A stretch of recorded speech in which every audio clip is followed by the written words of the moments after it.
Hi guys, it's Sonam here, and in this video I'm going to show you what 30 grams of dietary fibre can look like in a day using plant-based recipes. This video is based on using the UK government's nutritional guidelines for adults to get 30 grams of fibre in a day. So with that being said, let's get into the video. For breakfast I had chia seed porridge. Now this recipe serves one according to the website I use, but I thought it was too much, so I split it in half. I add some cinnamon to the milk of my choice and 3 tablespoons of chia seeds. I mix it up for around a minute and then I popped it in the fridge overnight, and then I gave it a mix just to get rid of any lumps and bumps that were formed overnight, and then I added in around 50 grams of mixed frozen fruit. I heated it up in the microwave because I prefer to have this warm, and then I topped it with some flaked almonds. I added honey for taste because without this I thought it was way too bland, so feel free to use a sweetener of choice. For lunch I made this spicy halloumi bake. I chop up some red pepper, courgette or zucchini, whatever you like to call it, and some butternut squash. I then add it into a bowl and add 3 tablespoons of oil into the bowl. Add the seasoning into that and give it a good stir.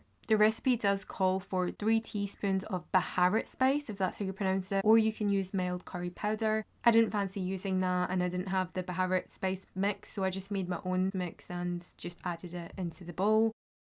I weighed and washed some spinach, chopped it up and put it aside. I transferred it into an oven dish and put it in the oven at 200 degrees Celsius for 25 minutes, making sure to turn it halfway through.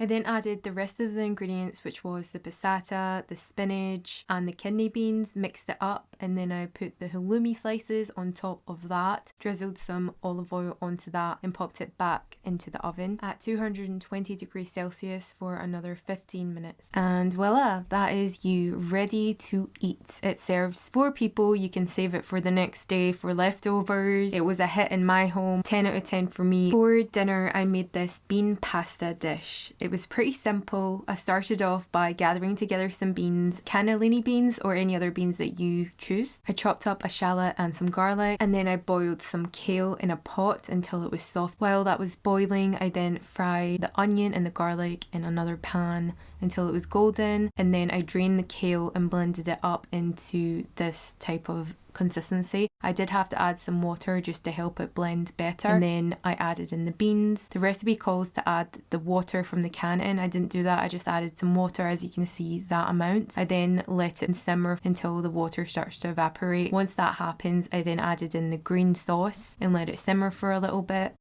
Add salt and pepper for taste. What makes this dish in my opinion was the Parmesan cheese. Without this I don't think it would have tasted as good. It really complements the garlicky, oniony flavour in this dish. Last but not least, my chocolate date cake. Well, it's not mine, but it's one of my favourites. The recipe calls for 132 grams of egg, which is quite precise. I just ended up using 3 medium eggs, and then you separate the egg yolk from the egg white. Then you need to measure some oil. I used avocado because that's what I had. And then you put aside some dates as well.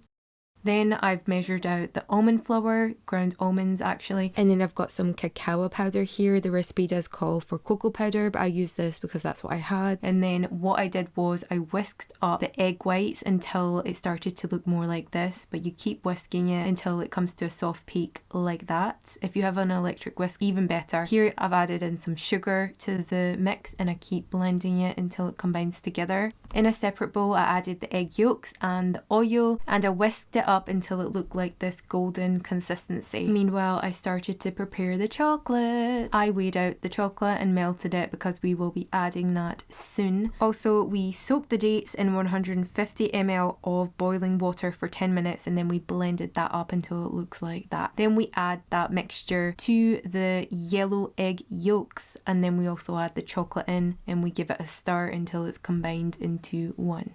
And then the next step is to add the ground almonds and the cocoa powder or cocoa, however it's pronounced. We also add the baking powder into this. As you can see, this is me folding the mixture. Once it looks something like this, we then add the egg whites to this and we continue to fold that in until it looks something like this. And then to a greased pan, we add the mixture in and we pop it into the oven, preheat it at 180 degrees Celsius for 30 minutes, and then you let the cake cool down. I can't emphasize this enough because if it doesn't cool down it will start to crumble. It's happened to me before. And then optional, you can dust some cocoa over it if you'd like. The total dietary fibre intake for today came to 32.1 grams of fibre. If you found this video useful, give it a like and let me know in the comments below if you tried any of the recipes.